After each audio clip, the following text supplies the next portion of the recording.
If you listen to that song, just listen to how everybody else is just trying to bite off everybody else. Tom and Dick want to be like Harry. Little do they know he's biting off Barry. So it's like, you might as well be yourself.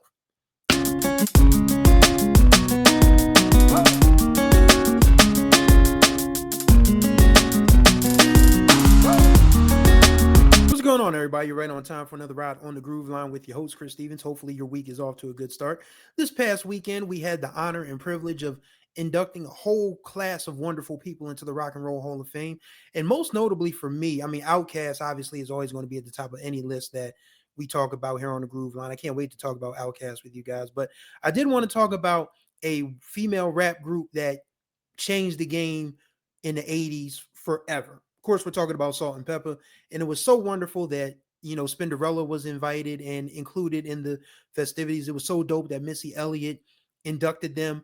And I wanted to talk about my favorite Salt-N-Pepa song because it's an important song from the aspect of not just what the lyrical content was, but the fact that Salt produced this herself. And for the late 80s, early 90s, there weren't that many female producers in rap, if any at all. And Salt being able to get that credit for what she did with this song was huge. And of course, I am talking about Expression. Now, Expression debuted in November of 1989, which was the beginning of third grade for me. And of course, it was out on the Black's Magic album, which came out in March of 1990. So the Black's Magic album is 35 years old, if you can picture that. You know, those of you who are old school hip hop heads are probably wondering, like, damn, 35 years, where does the time go? Same here. But yeah, Expression to me is probably the best.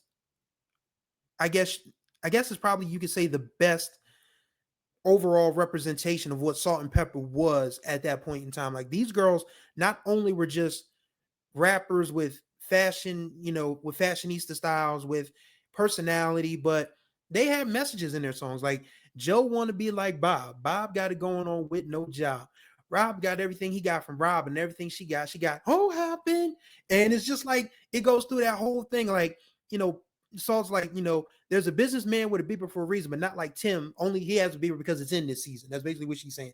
Like, there's a businessman who has a deal like he needs to go conduct, but a dude named Tim just has one just to have one. Like, I think, and it's pretty on point for the times, and it's always that whole keeping up with the Joneses thing that I find to be interesting that we try to do in our everyday lives. I mean, none of us are exempt. All of us have tried to follow some trend or form or fashion one way or another. Even all of us, including myself, who consider ourselves marching to the beat of our own drums, we still get caught up in what the next person is doing or what another person is doing or what may be working better for this person that isn't working better for you that you want to try, so on and so forth.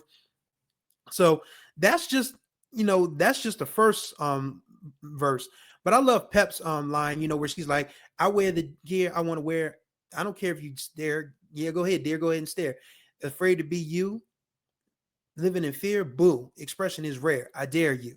Like, she's literally saying, I'm going to wear this. I want to wear it because I can wear it, because I'm me. You should be you too and wear what you want to wear. But you so afraid and worried about what other people are going to think, you just be living in fear all the time. Like, oh man, I don't want to, man, what are these people going to say about me? What are these people going to say about, what do they think about me? And Pep's like, so it's rare to be yourself. So I dare you to be yourself. I challenge you to be yourself. And it just all came together on that record for me as an 8-year-old. I was already into rap. You know, I was a fan of Kane, Rakim, Run DMC, mostly because my sister bought the Raising Hell tape for me when I was 5, and my mom was not happy because she looked at the title, and I was in kindergarten. I mean, what did I know about Raising Hell? But that was literally just the title of the album. I mean, but the lyrical content on there was just, it was decent. I mean, it was good enough for a 5-year-old back then. I mean, some of the stuff out now I wouldn't put in a 5-year-old's ears, but in 1986, it wasn't that bad. But yeah, Salt-N-Pepa came into my life in 89, 90, and, you know, came for the better, because I came to appreciate the fact that women could do the same things as men did, because Salt-N-Pepa was killing it on the microphone with expression. Shouts out to Jackie McGee. That's her on the hook. Express yourself. You gotta be you and only you, babe. Express yourself. Let me be me. That's Jackie McGee. The same Jackie McGee who gave Keith Sweat his first big hit with Make It Last Forever. So the 80s and the 90s, being a young kid at that time when the music was a little more pure and listenable for younger ears. It was a great time to be alive, man. Absolutely great time to be alive. And like I said, Salt produced this record.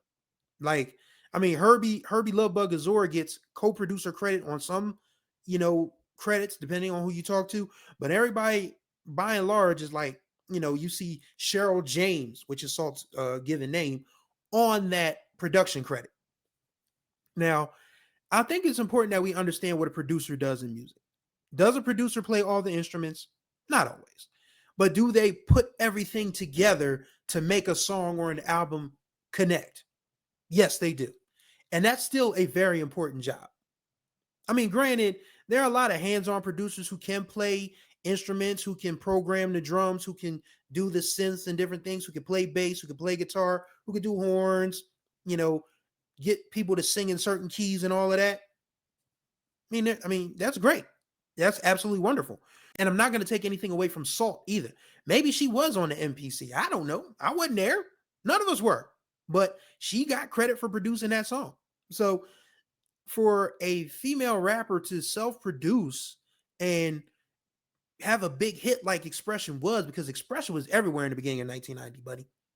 Absolutely was. And for Salt-N-Pepa to have that sort of cachet, that sort of, tuck that in the back pocket, like, yes, we can produce ourselves. They were trendsetters in every sense of the word. I mean, they weren't the first female rappers to hit it big. Don't get me wrong. I mean, of course there was Roxanne Shante. Of course there was a MC Shyrock of the Funky 4+1. There was God rest Angie Stone Soul, her in the Sequence. I mean, Salt-N-Pepa weren't the first female rappers by any stretch of the imagination, but were they the biggest of their time? Absolutely, absolutely. And they deserve every bit of credit that they get. And this Hall of Fame nod is confirmation of that. That they were among the biggest and best hip hop acts of their era and of all time. And just being able to put together songs like Expression, Let's Talk About Sex, Push It, I'll Take Your Man, which the City Girls covered fairly. I'm not going to take anything away from the City Girls cover. It's pretty good, but Salt-N-Pepa still have the original. I mean, and that's the one that sticks to the ribs of a lot of people. I mean, you've got Shoop, you've got all sorts of bangers. Salt, of course, doing a guest vocal on Stomp with Kirk Franklin. I mean, there's like Salt-N-Pepa's been everywhere, man. They've been everywhere, and What a Man. Why am I not doing a Salt-N-Pepa top of 10? I still may do a Salt-N-Pepa top 10 at some point. Matter of fact, I'm almost certain of it. But I wanted to talk about Expression because that was the song that just immediately came to mind when I watched their Hall of Fame speech last night, or the other night, when Salt was talking about how, she wanted to thank all the women that paved the way for her. She wanted to, say you're welcome to the boys who had crushes on them and all the other good stuff. So just wanted to talk about Salt-N-Pepa and my favorite Salt-N-Pepa song, Expression, because it just came to the top of the mind. I was just like, damn. Like, if you listen to that song, just listen to how everybody else is just trying to bite off everybody else. Tom and Dick want to be like Harry. Little do they know he's biting off Barry. So it's like, you might as well be yourself. It's like Allen Iverson always says, be yourself. Everybody else is taken. That's a terrible impression of his voice, I know. But you get the picture. And that's going to do it for this ride on the Groove Line. Greatly appreciate y'all. As always, contact information will be in the description below. So we got a busy week here on the Groove Line, and I'm going to have a guest coming up very shortly. Can't wait to let you guys know who that guest is. I think you're going to like this guest. He's a he for starters, but he's a very famous musician from a band in the late 80s and early 90s that made hits. That's your hint. Let me know if you can come up with it in the comments, and I'll let you know if you're right or close to right. So thank you guys for riding with me on the Groove Line. This is going to be a great start to our week. So until the next time we ride, may you find the groove, or may the groove find you.